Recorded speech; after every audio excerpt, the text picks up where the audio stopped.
आदित्य, मेरी आवाज ऑडिबल है आपको?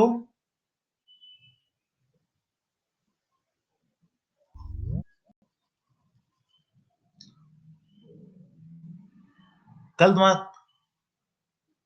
कल किसी ने क्लास की थी क्या?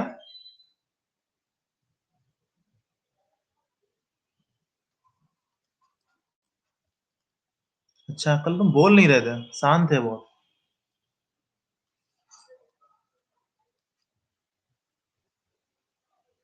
है ना? आयुष, ओके, आंसर नहीं जा रहा था। Okay okay. आयुष बेटा, फर्स्ट डे।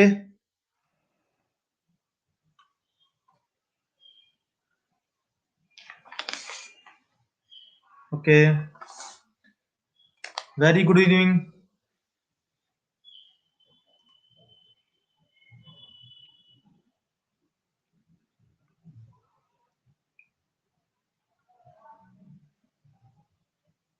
कल हम लोगों ने ग्रेविटेशन के बारे में पढ़ रहे थे हम लोग ना, याद है? आयुष बेटा, आपने ग्रेविटेशन पढ़ा है पहले कभी स्कूल में?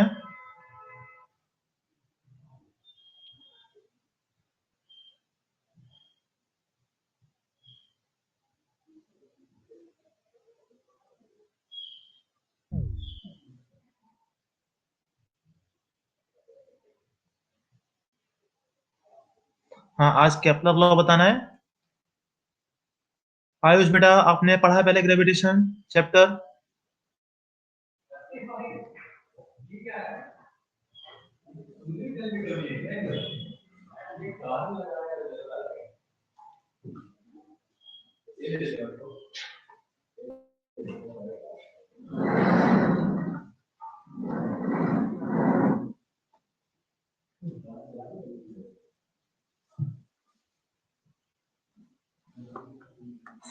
क्यों आयुष बेटा?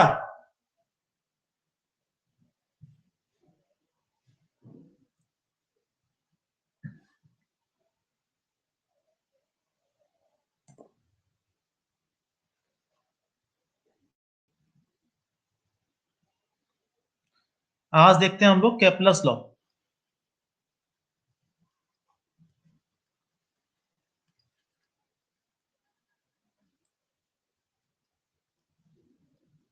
एक आज हम बात करेंगे केपलर के बारे में। केपलर के एक गुरु थे, उनका नाम था कॉपरनिकस। स्पेलिंग याद नहीं है मुझे, ऐसे कुछ तरीके से कॉपरनिकस थे। ऐसा बोलते हैं कि कॉपरनिकस ने जो अपना काम किया था और उनको एक्सप्लेन किया था केपलर ने, मतलब जो मेन जो वर्क किया गया था वो किया गया था कॉपरनिकस के द्वारा, लेकिन फेमस हो गए थे केपलर, ऐसा बोलते हैं। रियलिटी के बारे में नहीं पता, लेकिन कहीं ना कहीं से बात आई है, तो कुछ ना कुछ तो बात होगी शायद। कॉपरनिकस बहुत जबरदस्त मैथमेटिशियन थे। ऐसा बोलते हैं कॉपरनिकस के बारे में कि आप कोई भी रैंडम नंबर दे दो, कुछ भी,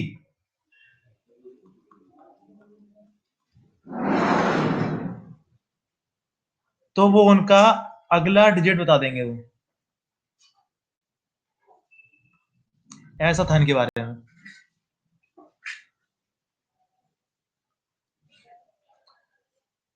कॉपरनिकस के बारे में ये बात थी।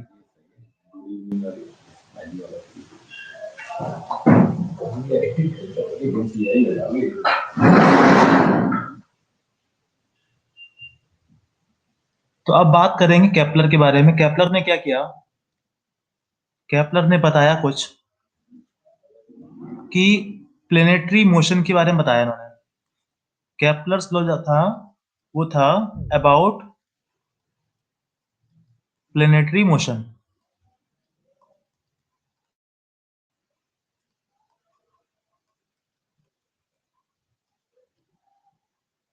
इन्होंने ये बताया केपलर ने कि जब कोई ऑब्जेक्ट सन के अराउंड घूमता है, जब कोई ऑब्जेक्ट सन के अराउंड घूमता है, तो वो सर्कुलर पाथ में नहीं घूमता है। वो जो है सर्कुलर पाथ में ना घूम के किस में घूमता है? इलिप्टिकल पाथ में चक्कर लगाता है। पहला लॉ इनका क्या था?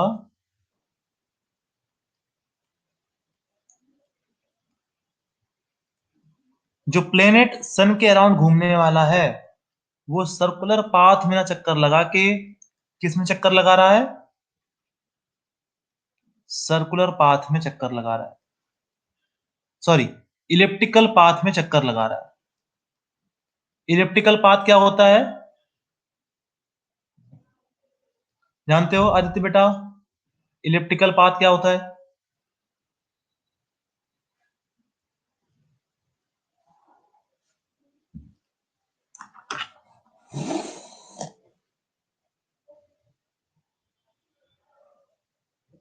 हम्म, इलिप्टिकल पाथ होता है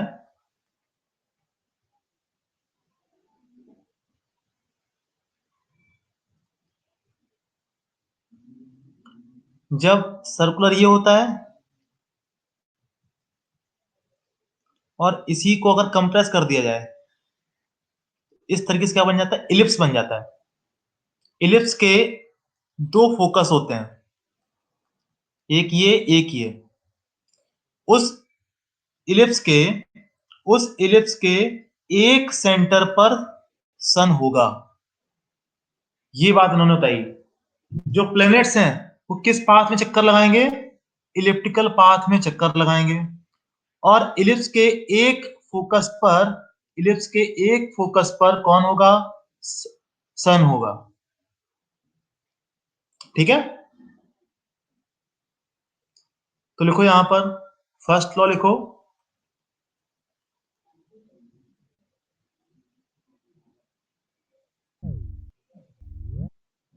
Planets will move in elliptical path.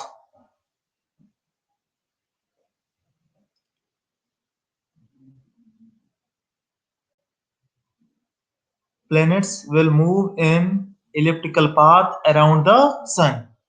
सन के अराउंड किस में पाथ में जाएंगे? इलिप्टिकल पाथ में जाएंगे।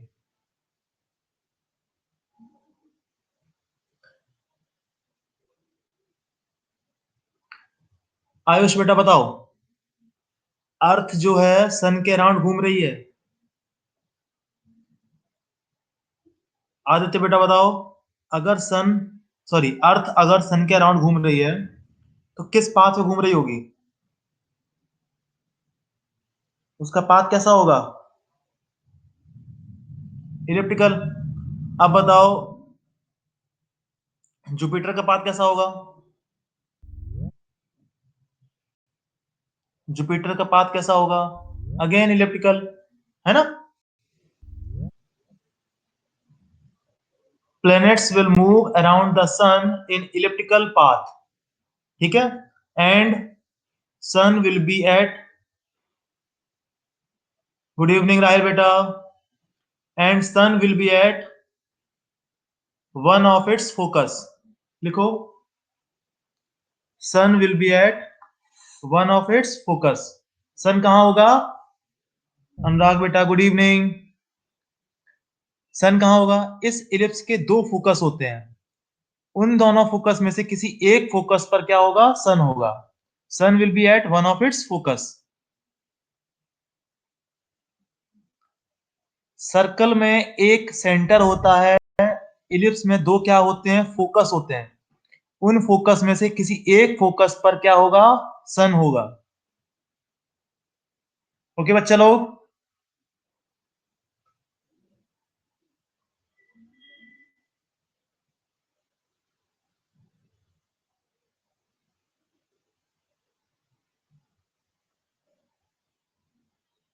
हाँ,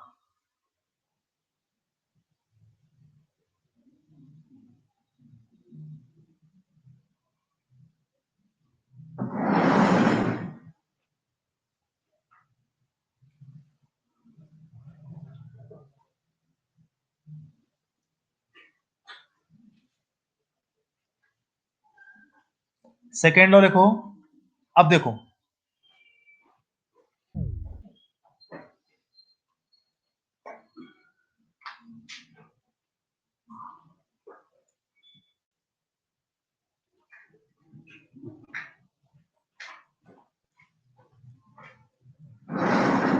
ये देखो हो गया इलिप्स हो गया,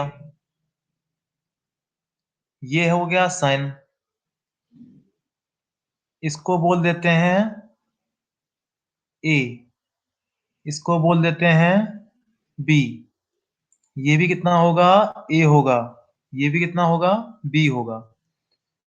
अर्थ जो है यहां से यहां से यहां से पूरा एक चक्कर लगाया, क्या बोला गया 1 ईयर। टाइम पीरियड कितना हुआ 1 ईयर।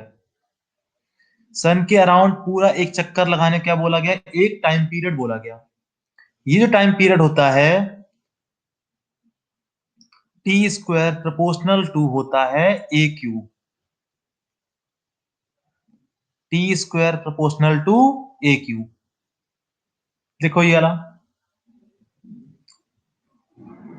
टी स्क्वायर, टी क्या है टाइम पीरियड, टाइम पीरियड इसका एक चक्कर पूरा लगाने में लिया गया time, proportional to a cube.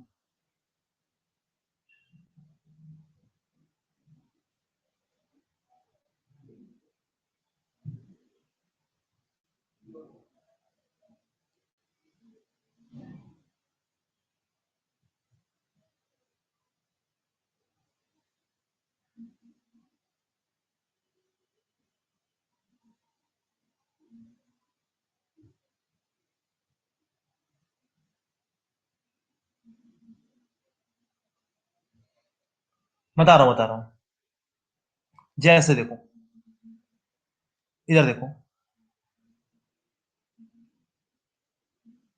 ये सन है, अभी हम इसको सर्कल मान लें तो इसकी रेडियस ये होगी, इसको ऐसा पूरा घूमने में कुछ टाइम लगेगा, टाइम कितना ले लिया टी, ये टाइम आया इसका किया स्क्वायर, ये टाइम का स्क्वायर है प्रोपोर्शनल टू इस रेडियस की क्यूब के प्रोपोर्शनल होता है, T square proportional to R cube.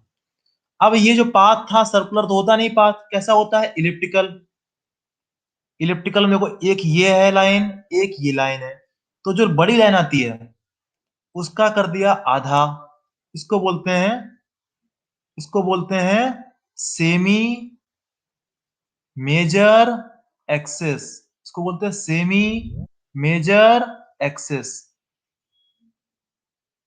T square proportional to a cube, जहां पे ए क्या होती है सेमी मेजर, सेमी मतलब इस एक्सिस का आधा, इस बड़ी वाली एक्सिस का आधा, सेमी मेजर एक्सिस।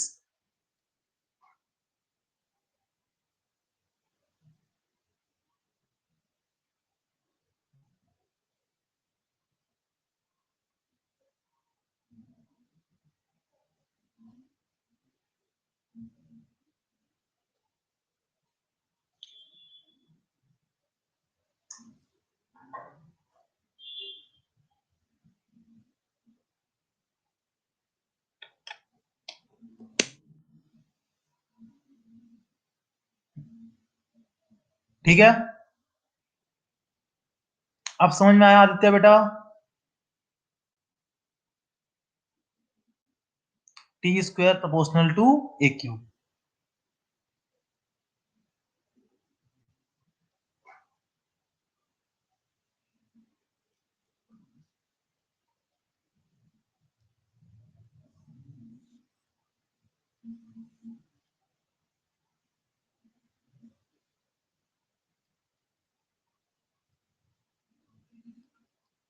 ठीक है, यहां पे टाइम लग रहा है T1, यहां टाइम लग रहा है T2, ठीक है एक चक्कर में time T1 A1 T2 A2, तो T1 अपॉन T2 क्या आएगा निकालो, T1 अपॉन T2 क्या आएगा निकालो।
आ गया? तो क्या आएगा देखो,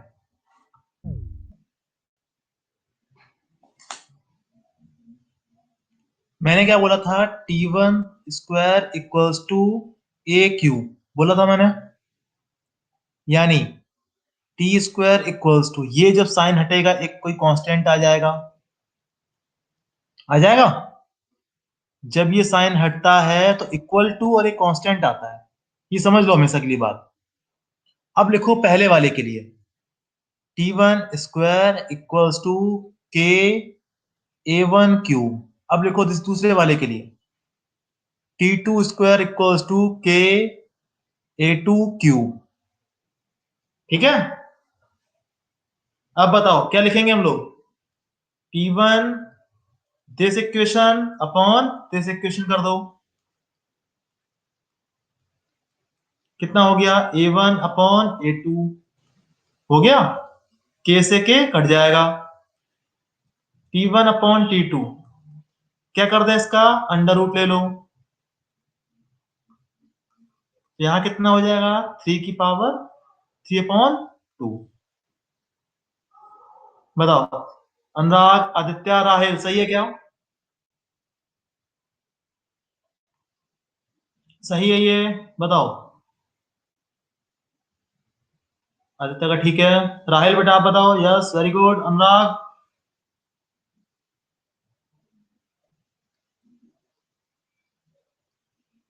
वेरी गुड।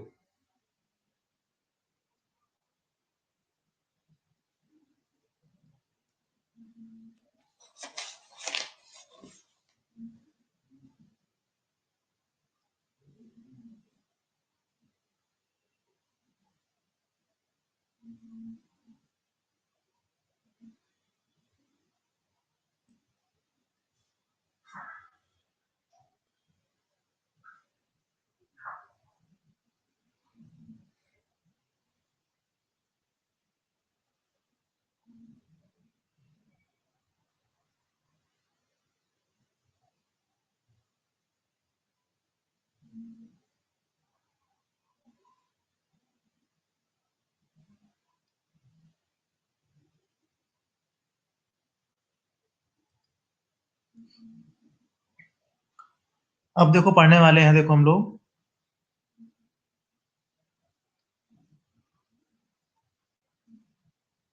ऑर्बिटल वेलोसिटी, ये पढ़ने वाले हैं। ठीक है, तो कहने का मतलब क्या है,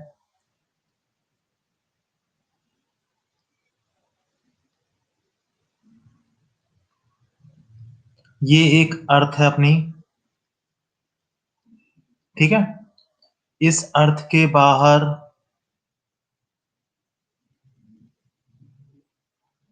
एक कोई सैटेलाइट है जो इस तरीके से इसके अराउंड घूम रहा है।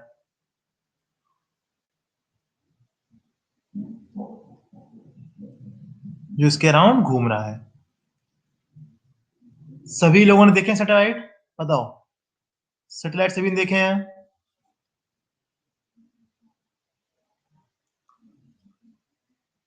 राहिल, आपने देखा satellite?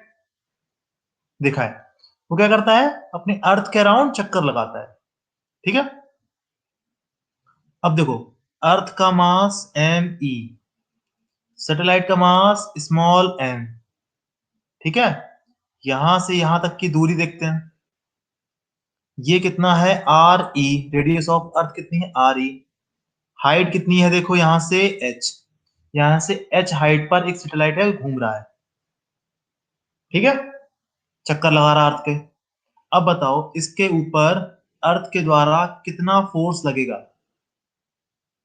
g m e m, दोनों के बीच की दूरी r e+h का स्क्वायर। बताओ, इतना लग गया फोर्स।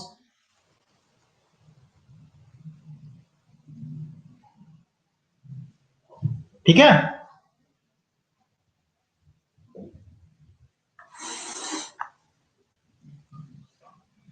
अब देखो, अब ये इस पाथ में घूम रहा है। जब कोई ऑब्जेक्ट, ध्यान सुनना, जब कोई ऑब्जेक्ट सर्कुलर पाथ में घूमेगा तो बताओ उसकी लगातार डायरेक्शन चेंज होगी। बताओ, लगातार उसकी डायरेक्शन चेंज होगी। अगर डायरेक्शन चेंज होगी तो वेलोसिटी होगी। बताओ, अगर डायरेक्शन चेंज होगी तो लगातार वेलोसिटी चेंज होगी। अगर वेलोसिटी चेंज होगी तो क्या हो जाएगा? क्या मिल जाएगा उसको? एक्सीलरेशन। क्या मिल जाएगा उसको? एक्सीलरेशन। तो देखो, g m e m/r e+h का स्क्वायर क्या दे देगा इसको? Mass into acceleration. Mass into acceleration. जब कोई ऑब्जेक्ट सर्कुलर पाथ पर घूमता है, ध्यान सुनना, when any object moves in circular path, तब उसका एक्सीलरेशन होता है, तब उसका एक्सीलरेशन होता है v² और उस सर्कुलर पाथ की रेडियस। जब कोई ऑब्जेक्ट सर्कुलर पाथ में घूमता है तो उसका एक्सीलरेशन कितना होता है? v²/r। v²/r। जब भी कोई ऑब्जेक्ट सर्कुलर पाथ में घूमता है तो उसका कितना होता है? एक्सीलरेशन होता है v²/r। v क्या? उसकी स्पीड, r क्या? रेडियस। अब बताओ, इस सर्कल की रेडियस कितनी है? इस सर्कल की रेडियस कितनी है? आर ई है या r e+h है? बताओ। जिसमें सैटेलाइट घूम रहा है, बताओ। r e+h। कितना रखेंगे? v²/r e+h रख दिया। एक से कट गया ये, m से m कट गया।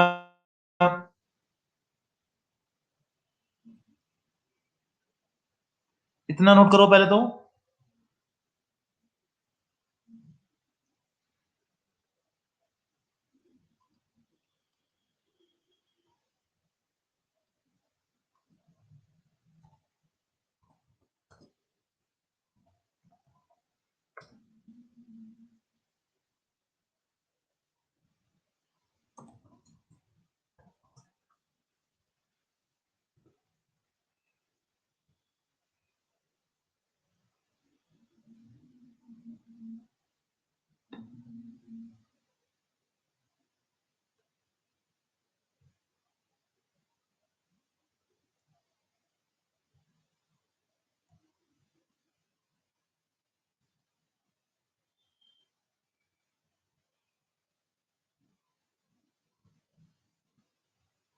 डन। ओके।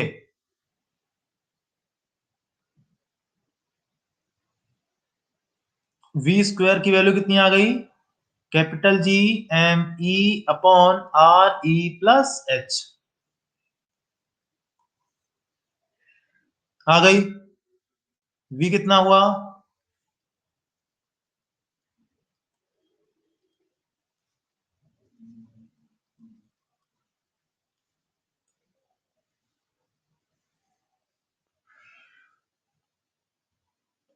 बताओ, यहां तक कोई दिक्कत? यहां से यहां तक कोई दिक्कत, कोई प्रॉब्लम?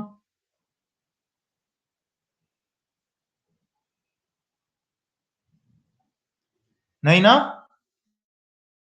अब देखते हैं, इंटरेस्टिंग फैक्ट देखते हैं, अब निकालते हैं हम लोग।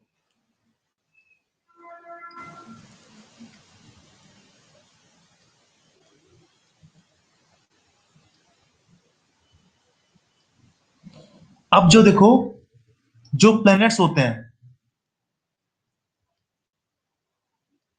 जो प्लैनेट्स होते हैं अर्थ के अराउंड बात कर रहा हूं, ठीक है?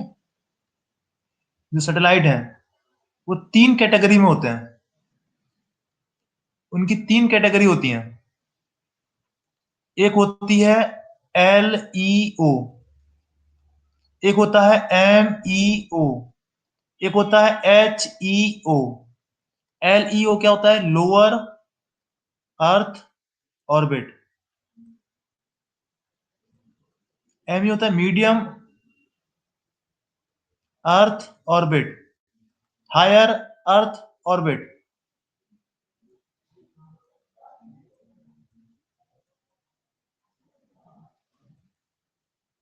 ये होती है रेंज 200 किलोमीटर के अराउंड होती है,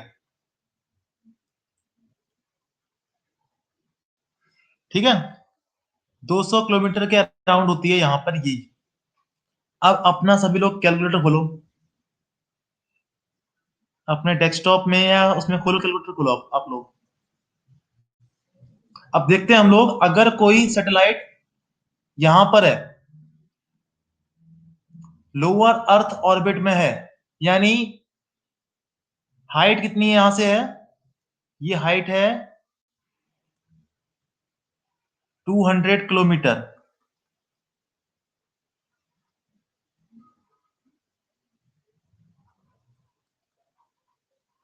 ठीक है? रेडियस ऑफ अर्थ है 6400 किलोमीटर। जी की वैल्यू कितनी होती है? 6.67 इंटू 10⁻⁻11।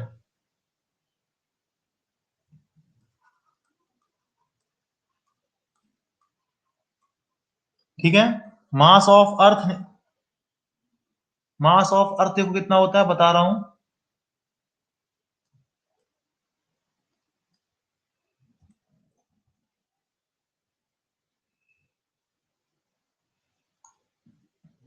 6 into 10⁻24 kg। ये सारी वैल्यू पुट करो और निकालो यहां पर इसकी स्पीड कितनी आ रही है।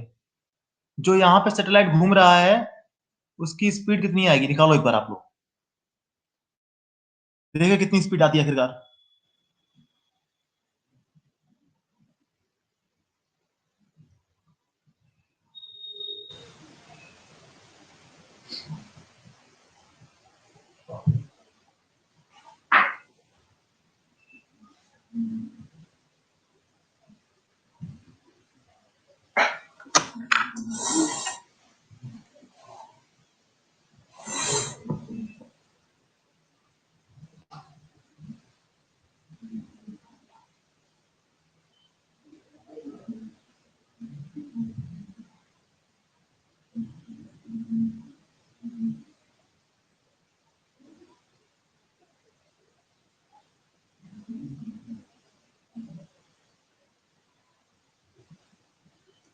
वैल्यू पुट करो, चेक करो एक बार कितनी स्पीड आ रही है।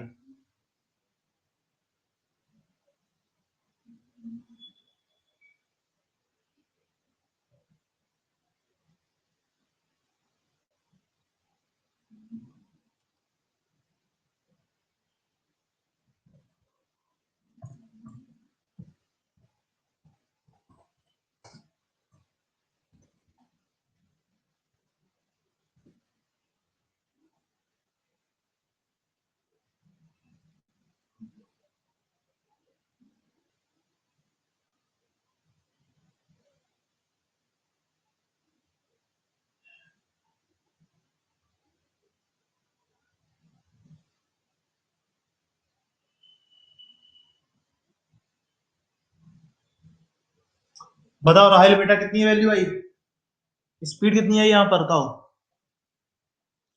लोअर अर्थ ऑर्बिट में स्पीड कितनी आई?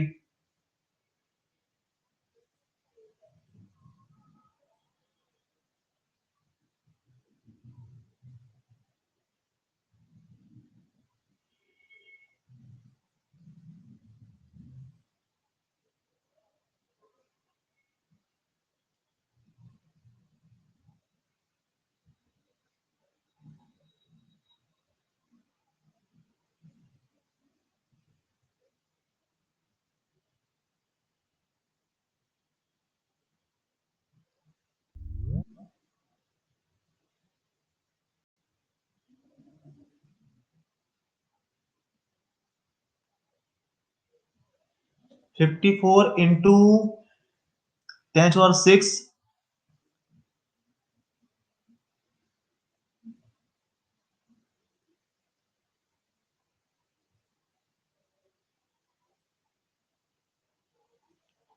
54 इंटू 10⁶ मीटर पर सेकेंड। और कोई निकाला वैल्यू?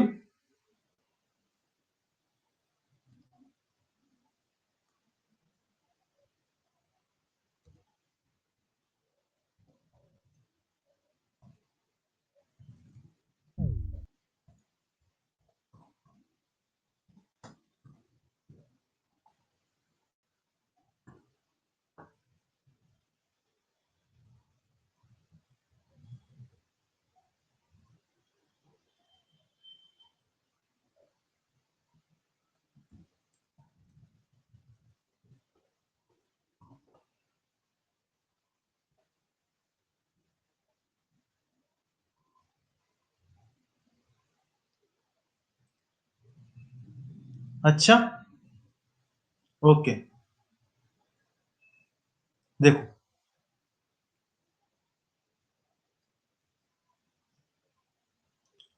ये कितना हुआ, देखो नीचे कितना हुआ, 64 प्लस 200, 66। ठीक है, अब देखो ऊपर 10⁻11 एम ई कितना, 6 इंटू 10⁻24। ठीक है, ये कितना हो जाएगा देखो, ये 3 ऊपर गया कितना हो गया 14, ये कितना हो गया 10। ठीक है, अब ये 2 गए यहां से कितना बचा 8। ठीक है, अब देखो यहां पर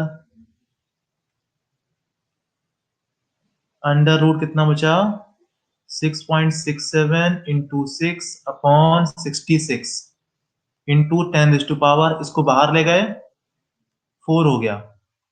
इसको आपको करना था केवल, ये लो 11 कर दिया मैंने, ये कितना कर दिया 0.6 कर दिया, 0.6 का अंडर रूट कितना होगा,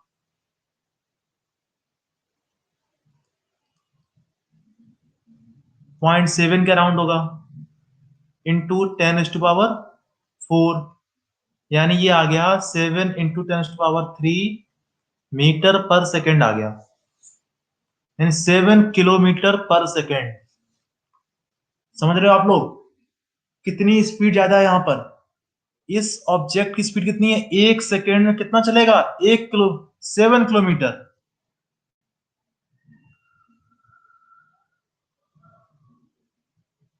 1 सेकेंड में कितना जाएगा, अराउंड 7 किलोमीटर। बहुत स्पीड चलता है यहाँ पर, ये घूमता है यहाँ पर ये।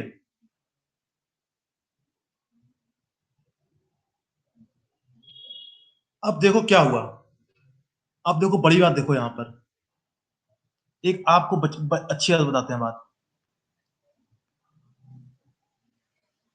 मान लो ये अपना लोअर अर्थ ऑर्बिट है,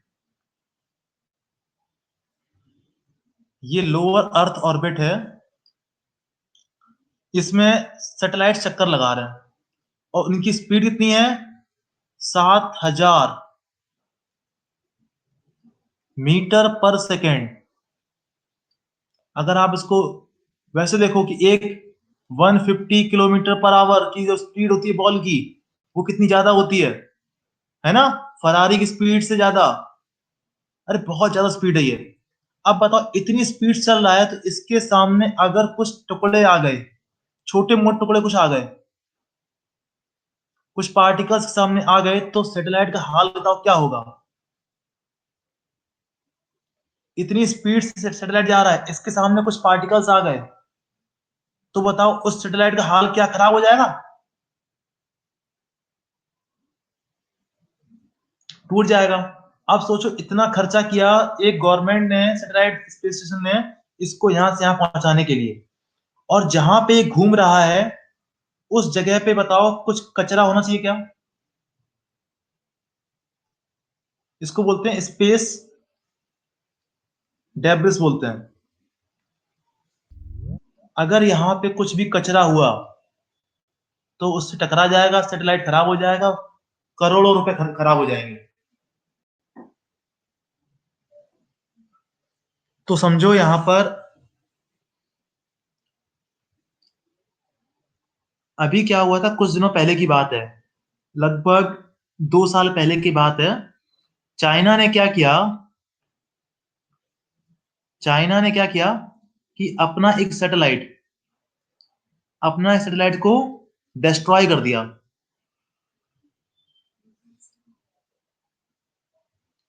अपने सैटेलाइट को उसने डिस्ट्रॉय कर दिया, यहां से उसने भेजी एक मिसाइल और उसको हिट कर दिया। वो खराब हो गया, तो उसका काम नहीं कर रहा था उसका वो। अब सोचो, उसके ये काम करने से, एक तो वो टेस्ट कर रहा था, एंटी सैटेलाइट मिसाइल को टेस्ट कर रहा था, इसलिए उसने और टेस्ट किया इसको, क्या वो काम कर रही कि नहीं कर रही है। जब उसने ऐसी हरकत की तो सैटेलाइट तो चलो खराब हो गया, टूट गया, बिखर गया, खत्म हो गया, लेकिन उसके द्वारा जो कचरा इकट्ठा हुआ वो बहुत ही ज्यादा कैसा था, हार्मफुल था। इसीलिए बाद में चाइना की बहुत वो की गई, उसको बहुत क्रिटिसाइज किया गया इसलिए, इस बात को लेके कि ठीक है कि तुम्हारा सैटेलाइट खराब हो गया था, तो वहां पे उसको वैसा ही पड़ा रहने देते। अगर तुम उसको हिट करोगे तो वो दूसरों के लिए खतरा बन जाएगा, है ना?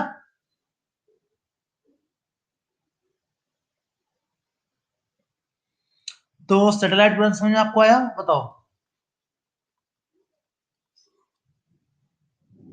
सैटेलाइट की मोशन समझ में आप लोगों को आई?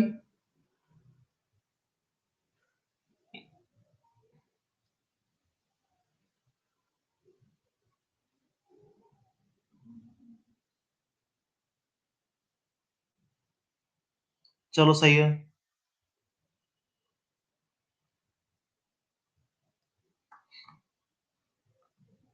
चलो अब आपको बताने वाले एक और अच्छी चीज, जबरदस्त चीज, कैसे एक सैटेलाइट को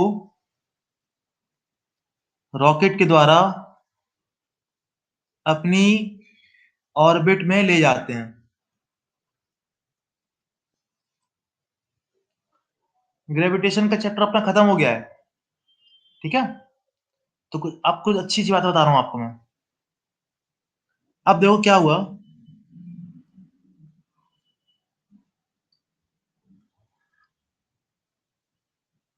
ये है अर्थ और ये है ऑर्बिट।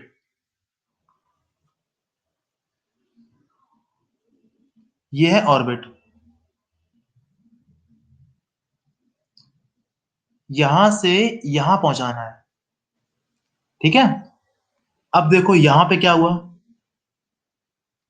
एक रॉकेट से इसको लॉन्च किया गया,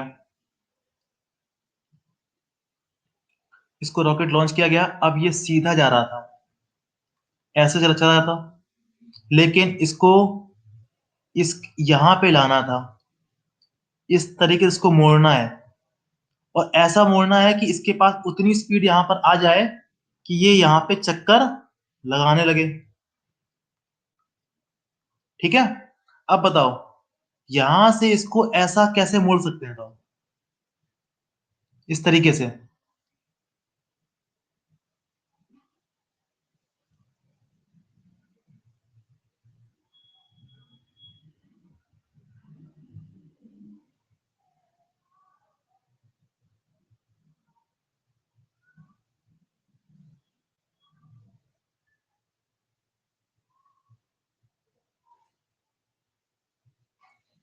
देखो, इंजन जो होता है ना उसके अंदर, प्लेन के अंदर,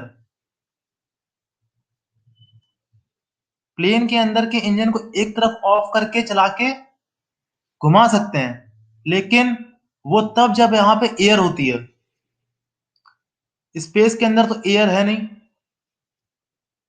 स्पेस के अंदर एयर तो है नहीं, तो यहाँ पे ये फंडा काम नहीं करेगा। क्या करते हैं देखो, यहां पे काम आता है न्यूटन का थर्ड लॉ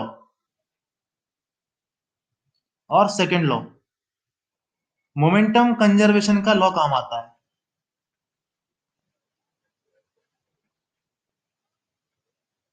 मोमेंटम कंजर्वेशन का लॉ यहाँ पे काम आता है, तो कैसे, क्या हुआ कि ये सीधा इधर जा रहा था, इधर जा रहा था ये। क्या किया कि इसके अंदर से एक मास पार्टिकल को इधर की तरफ धक्का दिया, इसके अंदर से एक मास पार्टिकल को इधर स्पीड दे दी, तो जब ये इधर जाएगा तो ये धक्का इसको कहां मारेगा, इस तरफ जाएगा।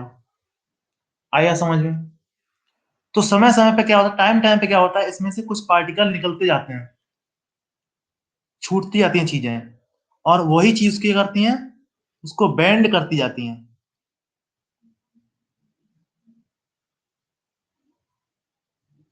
आई बात समझ में। तो उसको कैसे मोड़ते हैं, मोमेंटम कंजर्वेशन के फंडे से इसको मोड़ते हैं।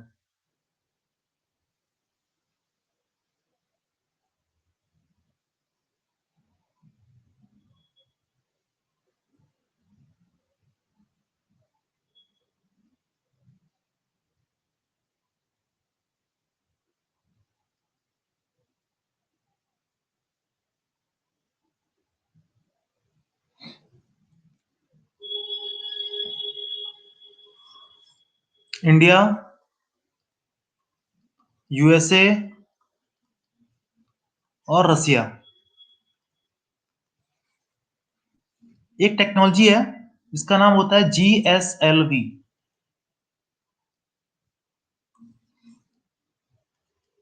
इसमें क्रायोजेनिक इंजन लगा होता है।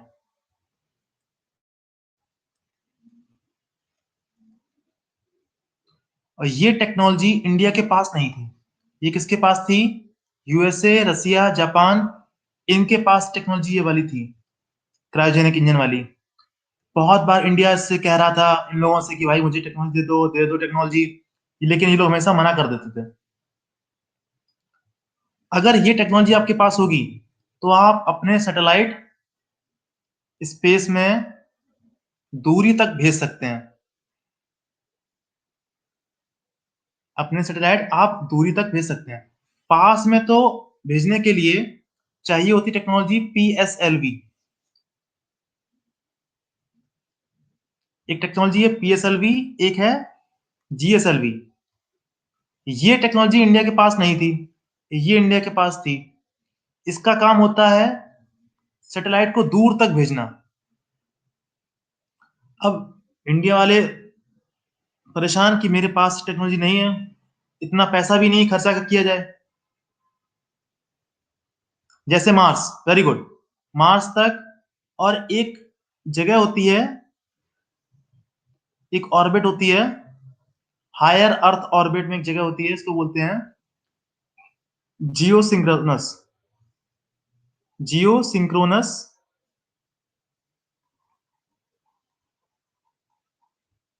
ऑर्बिट, इसको बोलते हैं GEO बोलते हैं, जियो सिंक्रोनस अर्थ ऑर्बिट बोलते हैं। जिसकी डिस्टेंस होती है लगभग 35,000 किलोमीटर होती है। तो इंडिया के पास इतनी टेक्नोलॉजी नहीं है कि ये यहां से यहां तक भेज देता। पहले बता रहा हूँ, पहले की बात, आज के 10 साल पहले की बता रहा हूँ मैं।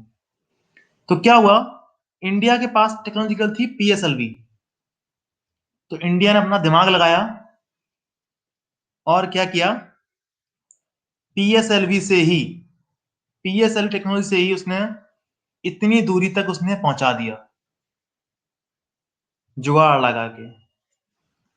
जुगाड़ टेक्नोलॉजी का उसने यूज किया और यहां तक पहुंचा दिया।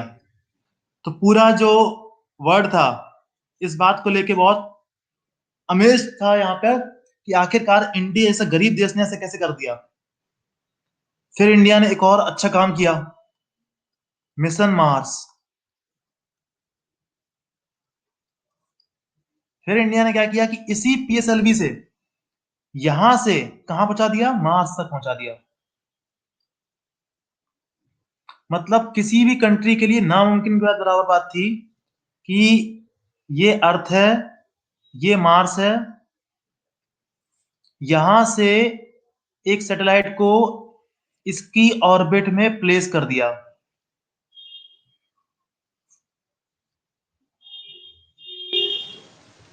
ये भी बहुत बड़ी बात कर दी थी इंडिया ने। मतलब इंडिया जैसा, मतलब अभी तक कोई नहीं कर पाया था। केवल इंडिया और रसिया को, सॉरी, अमेरिका और रसिया को छोड़ के कोई नहीं कर पाया था, और पहली बार में ही उसने करके दिखा दिया। तो अपने आप में बड़ी बात थी। इंडिया के पास थोड़ा खर्चे भी कम, ज्यादा पैसे भी कम होते हैं इन सब खर्चा करने के लिए, लेकिन फिर भी इंडिया का जो इसरो है ना, वो द बेस्ट है। बहुत कम खर्चे में काम करता है। इसकी एक, इसरो की एक यूनिट है, इसका नाम है एंट्रिक्स।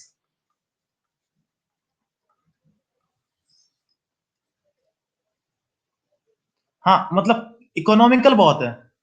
टेक्नोलॉजी इतनी अच्छी नहीं है इंडिया के पास, लेकिन फिर भी उसने में ही अच्छा काम कर रही है, बहुत जबरदस्त काम कर रही है। इसकी एक यूनिट है इसरो की, एंट्रिक्स नाम से। ये क्या करती है, आसपास के जो गरीब गरीब देश होते हैं इंडिया के आसपास के, उनके सैटेलाइट्स को ही लॉन्च करती है और वहां से वो पैसा बनाती है, यहां से खर्चा निकालती है।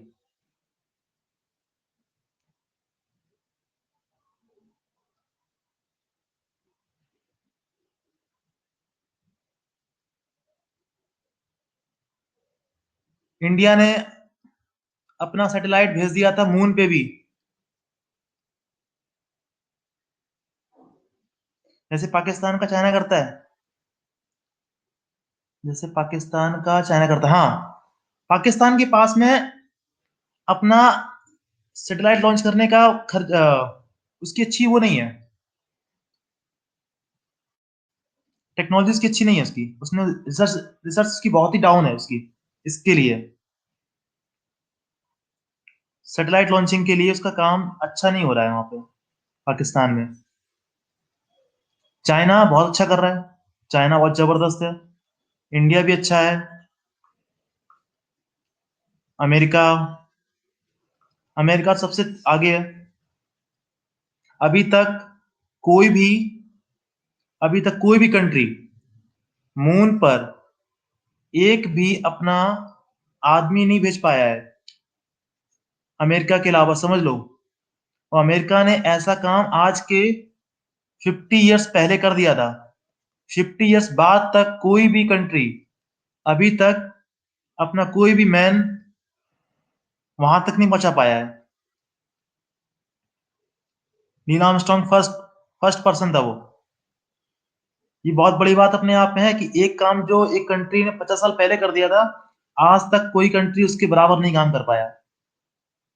किसी भी कंट्री का मैन मिशन नहीं है अभी तक।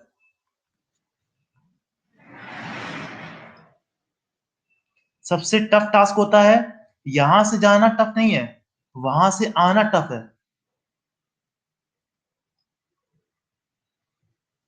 राकेश शर्मा, लेकिन इंडिया का मिशन नहीं था वो।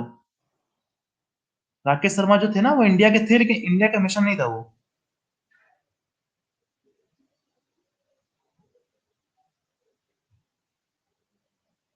अभी इंडिया देखो काम कर रहा है इसके ऊपर, मैंड मिशन के ऊपर इंडिया काम कर रहा है।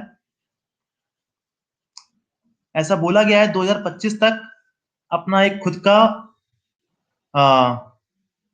लॉन्चिंग व्हीकल से जाएंगे और आएंगे, ऐसा कुछ चल रहा है प्लान। अच्छा, आप लोगों ने वो सुना है इसके बारे में, स्पेस स्टेशन, सुना है इसके बारे में वर्ड ये क्या होता है, स्पेस स्टेशन?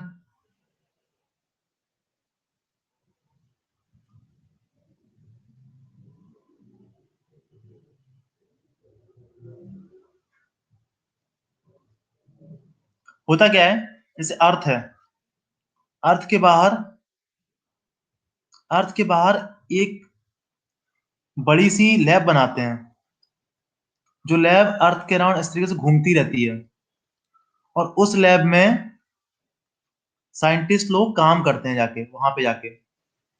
और काम किसके ऊपर करते हैं, स्पेस की जो रेज होती हैं, या अर्थ को ऑब्जर्व करना, या अदर प्लैनेट्स को ऑब्जर्व करते हैं वहां पे जाके। तो एक स्पेस स्टेशन है इसी तरीके से, वो है यूएसए का और रसिया का वेंचर है, दोनों का मिलके लोग वहां पे काम करते हैं। एक ही अभी तक बनाया गया है स्पेस स्टेशन। अभी बात चल रही है कि इसके कुछ कंपार्टमेंट बंद कर दिए गए हैं, एक नया बनाने वाले हैं दूसरा, दोनों लोग मिलके, यूएसए और रसिया। इस तरीके से वो है, हेक्सागन शेप में शायद है, अलग अलग इसकी कंपार्टमेंट है, यहाँ पे इस तरीके से काम होता है।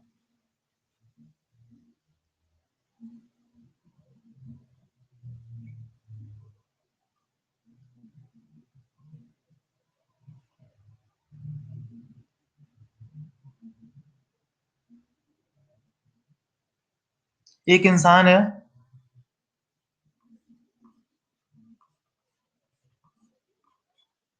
इसकी हाइट है 6 फीट अर्थ पर।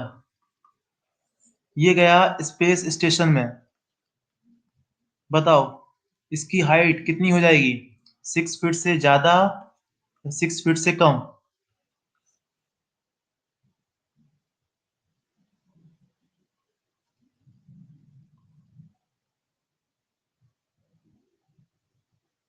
ज्यादा हो जाएगी हाइट। क्यों ऐसा होगा, क्योंकि हमारे ऊपर अर्थ की ग्रेविटी काम करती है, इसलिए हम लोगों के अंदर लगातार फोर्स काम करता रहता है। वही फोर्स कहाँ काम नहीं करेगा, स्पेस स्टेशन में। तो हमारी जो हड्डियां होती हैं, जो गैप होता है वो हल्का सा खिंच जाता है, इसलिए लगभग 2 सेंटीमीटर के अराउंड हम लोगों की हाइट बढ़ जाती है, अगर हम जाएंगे स्पेस स्टेशन में जाएंगे या बाहर जाएंगे तो।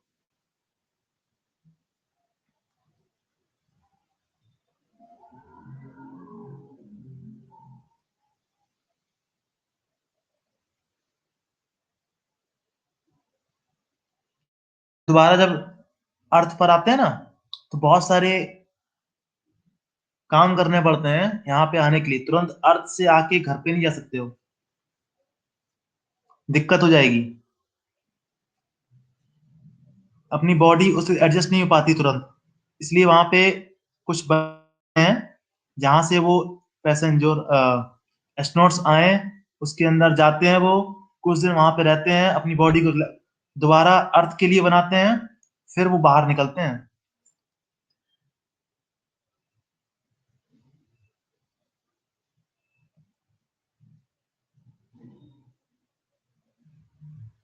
किसी को और कुछ पूछना है इसके बारे में?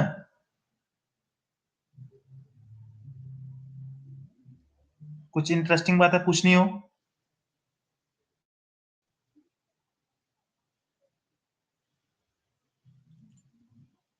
कैसे रहते हैं, कैसे खाते हैं? ग्रेविटी फ्री जोन में अलग ही बात होती है।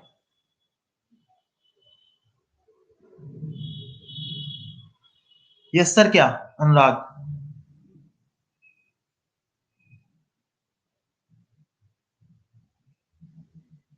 बिना कपड़े के जा सकते हैं?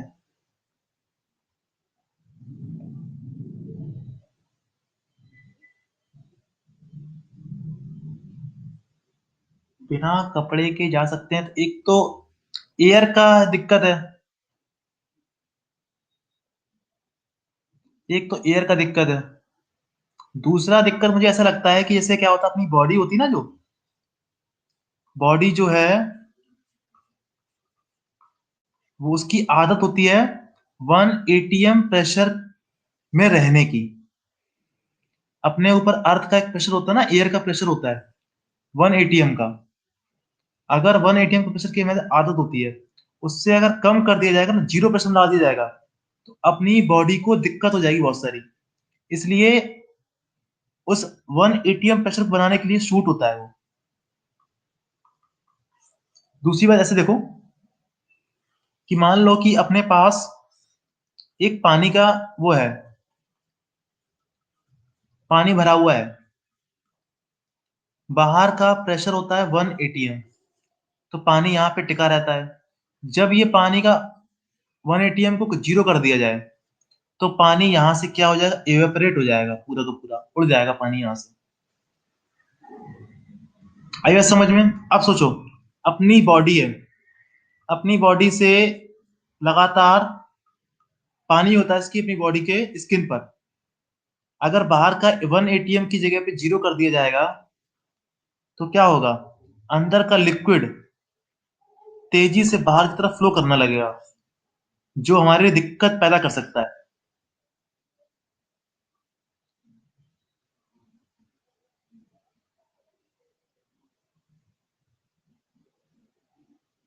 ठीक है।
ब्लैक होल क्या होता है?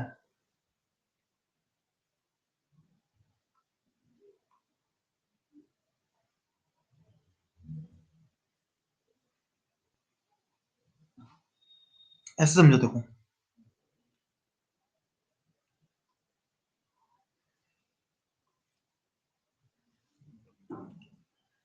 एक कोई एक एटम होता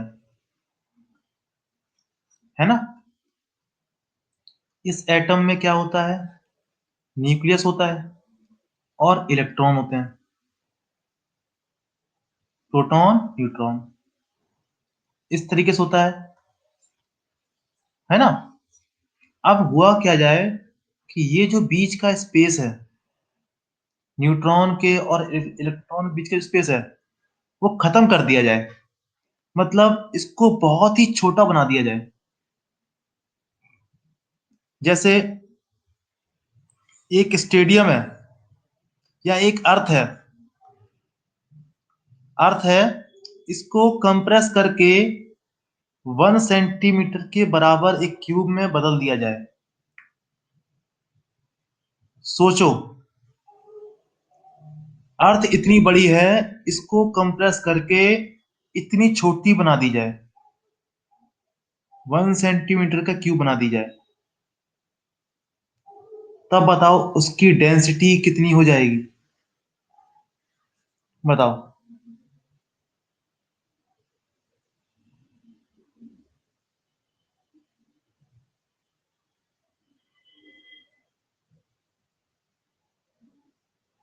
डेंसिटी जीरो हो जाएगी? अरे मास तो वही है ना, वॉल्यूम कम कर दिया गया ना। डेंसिटी क्या होती है? Mass upon volume. Mass upon volume. Volume कैसा कर दिया? बहुत कम। तो डेंसिटी कैसी हो जाएगी बताओ? बहुत ज्यादा हो जाएगी।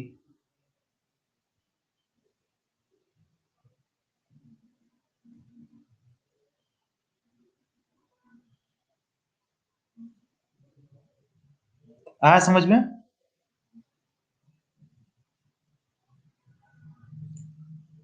डेंसिटी बहुत ज्यादा हो जाएगी। अगर एक अर्थ को इतनी छोटी बना दिया जाए, पूरा मास इसी में आ गया, तो डेंसिटी बहुत ज्यादा हो जाएगी।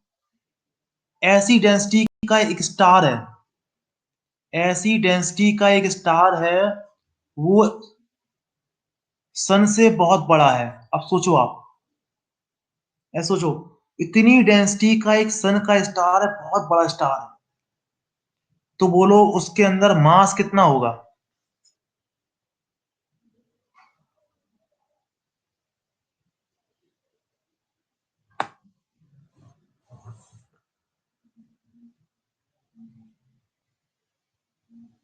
सोचो उसके बारे में एक बार,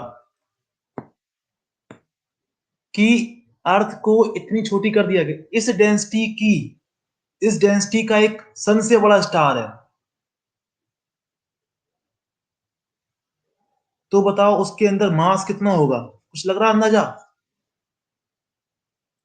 कुछ कर पा रहे इमेजिन?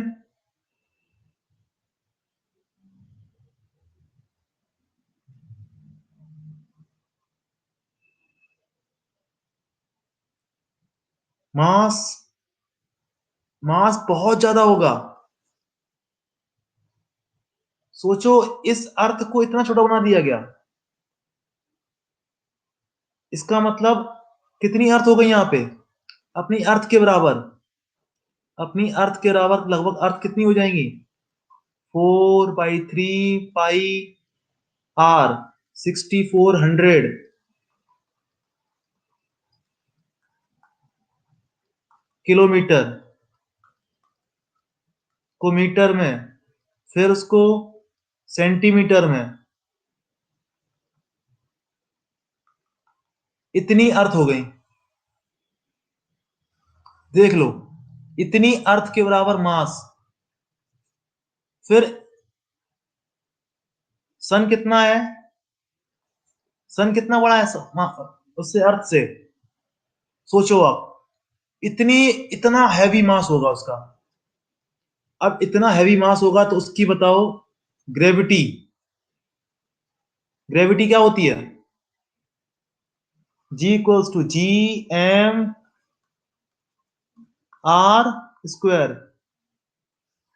सोचो आप लोग कि ग्रेविटी कितनी ज्यादा होगी उसकी। किसी भी छोटे से मास पार्टिकल उसकी तरफ कितनी तेजी से उसके पास आएगा। अभी हम कोई चीज ऊपर फेंकते हैं तो नीचे आती है, कितनी स्पीड से नीचे आती है। अब ग्रेविटी जितनी ज्यादा होगी उतनी स्पीड से नीचे आएगी।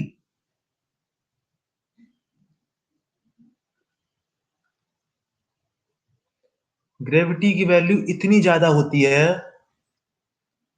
कि जब लाइट आती है, लाइट की स्पीड होती है 3 × 10⁸ मीटर पर सेकेंड, ये भी यहां से वापस नहीं जा पाती है। मतलब ग्रेविटी की इतनी ज्यादा होती है कि लाइट भी यहां से वापस नहीं जा पाती है। और जब तक लाइट यहां से टकरा के आंखों में नहीं जाएगी, तब तक हम उसको देख नहीं सकते। Can't see. हम किसी चीज को कब देख पाते हैं? जब उससे टकरा के लाइट अपनी आंखों में आती है। क्या हुआ? यहां पर लाइट गई, वापस नहीं आई। अब आप इमेजिन करो, एक ब्लैक होल है, उसके पास लगातार लाइट आ रही है, लाइट जा नहीं रही है, तो उसका टेम्परेचर लगातार बढ़ रहा होगा। लगातार लाइट एनर्जी उसको मिल रही है, टेम्परेचर लगातार उसका बढ़ रहा होगा। सोचो कितना हॉट होगा, एकदम खतरनाक है वो, और डरावना है अपने आप में। ब्लैक होल, ब्लैक होल आसपास भी कहीं आया समझ लो, सब कुछ वो खा जाता है। जितना भी उसके आसपास में आएगा सब कुछ खींच लेगा वो। क्यों? क्योंकि उसकी ग्रेविटी इतनी ज्यादा है उसकी, लाइट तक छोड़ नहीं रहा है वो। आसपास छोटे मोटे प्लैनेट्स आते सब उसी तरफ खिंच जाते हैं।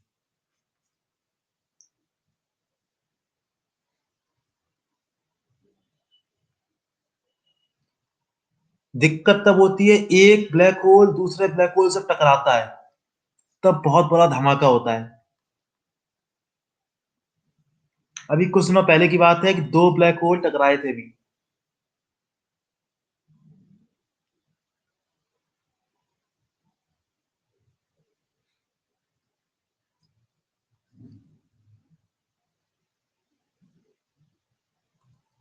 तो ब्लैक होल का आपको कुछ लगा, फील हुआ ब्लैक होल के बारे में?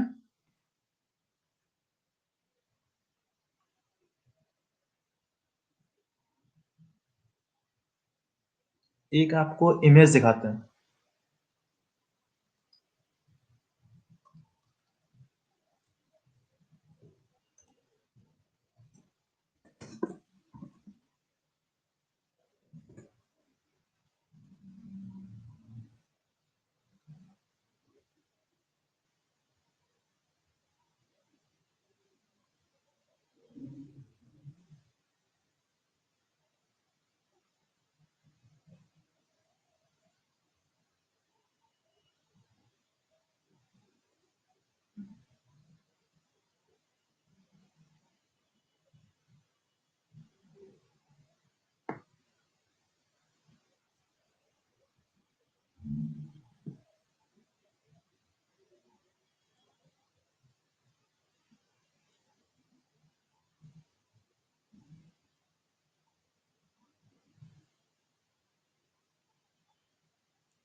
अरे नहीं, जा ही नहीं पाओगे।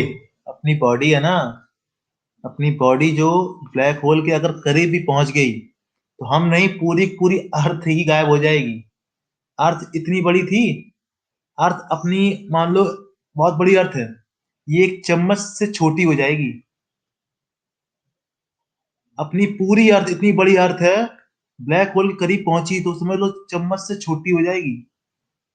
हम लोग क्या होंगे पता ही नहीं चलेगा उसमें तो।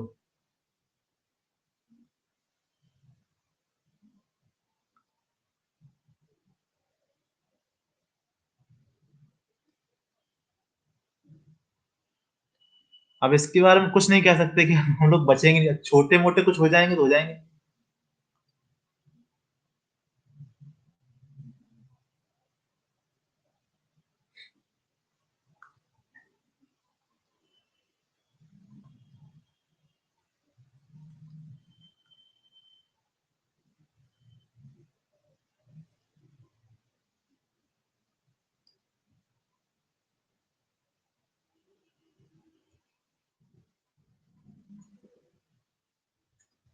अब देखो यहाँ पर,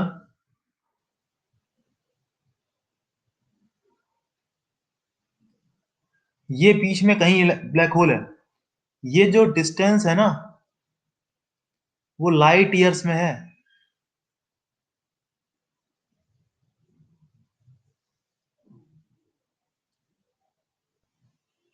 लाइट ईयर्स में डिस्टेंस है, जहां पे कुछ नहीं दिख रहा है ना बीच में, वो शायद कहीं बीच में छोटा सा एक ब्लैक होल हो।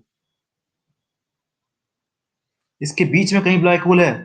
यहां से लगातार लाइट और मास लगातार इसकी तरफ खिंचता जा रहा है, खिंच के लगातार इसके अंदर जा रहा है,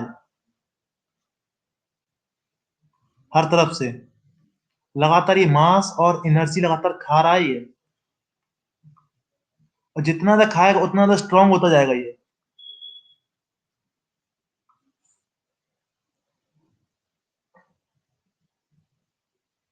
जितना ज्यादा इसको मास मिलेगा उसका मास और बढ़ता जाएगा, मास बढ़ेगा तो लगातार उसकी ग्रेविटी बढ़ती जाएगी। और जितनी ज्यादा ग्रेविटी बढ़ती जाएगी वो अपने आसपास के एरिया में, वॉल्यूम में लगातार और स्ट्रांग होता जाएगा।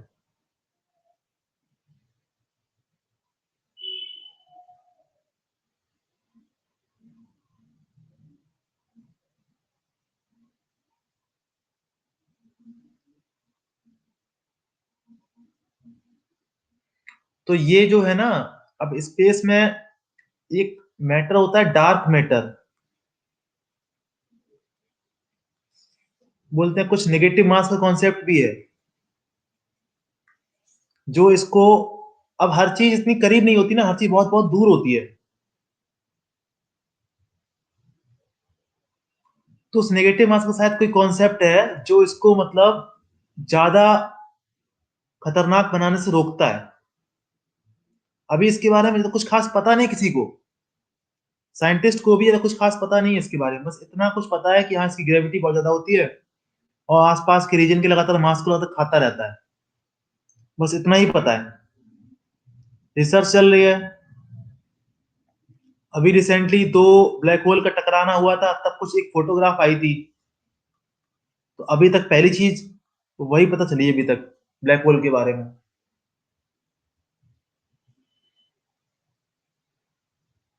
बहुत अच्छी वो है, जबरदस्त है ये अपने आप में एक फिजिक्स की ब्रांच, एस्ट्रोनॉमी।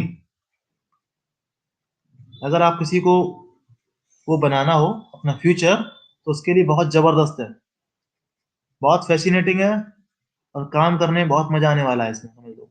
हाँ, पढ़ना भी बहुत होगा, नो डाउट पढ़ना भी बहुत होगा, काम करने का मौका भी अच्छा मिलेगा।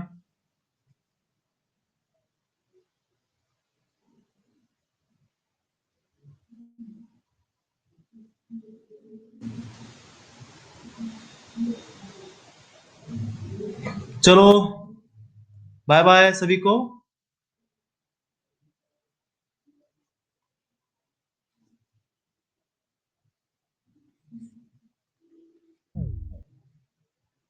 अब बेटा।